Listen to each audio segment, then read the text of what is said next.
Le 20 décembre, jour anniversaire de l'abolition de l'esclavage à La Réunion. C'est la fête CAF, dépôt de gerbes, messe en créole.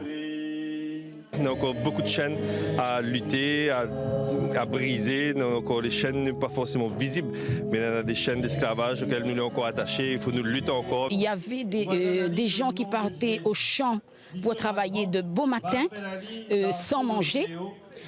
Il y avait le fouet qui s'appelait le nez à bœuf. Le 20 décembre est devenu un jour de fête et les Réunionnais le célèbrent en musique. J'ai envie de faire une grosse fête à cette occasion-là et de revisiter un petit peu le répertoire.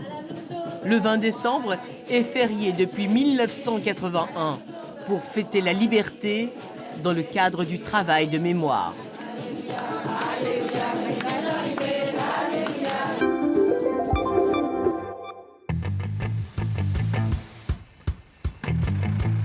C'est une production calédonienne d'exception. Après plusieurs années d'un élevage patient, les huîtres de Dimbéa arrivent sur le marché. C'est lié à la météo, c'est lié aussi un petit peu à l'innovation des méthodes de production, mais surtout la météo. On a eu une année très propice et de juin 2016, l'arrivée de Senessin, jusqu'à octobre-novembre cette année, on a eu de très belles pousses. Des milliers de douzaines d'huîtres seront consommées pour les fêtes, le temps d'un dernier affinage.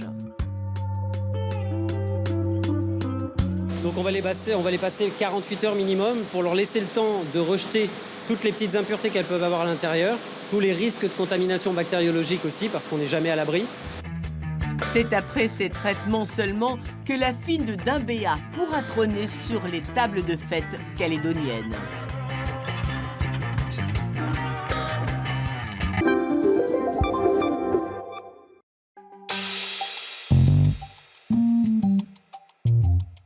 Vers les lointaines terres australes et antarctiques françaises, ou à Saint-Pierre-et-Miquelon, son archipel natal, Raphaël Guano met son art au service de la philatélie. J'envoie mon courrier avec mes propres timbres. Et c'est vrai que c'est une fierté de petit enfant d'écrire ses lettres avec ses propres timbres et puis de les voir voyager partout. Un voyage au long cours grâce à ces timbres. Je fais des timbres depuis 92. Avant, j'ai fait quelques timbres qui étaient destinés à la gravure. Donc je ne faisais pas des peintures, je faisais des dessins qui sont destinés à un timbre comme les Mariannes, qui sont des gravures. Et on sort à peu près une dizaine de timbres, une douzaine de timbres par an. Sa source d'inspiration, elle la trouve en Bretagne.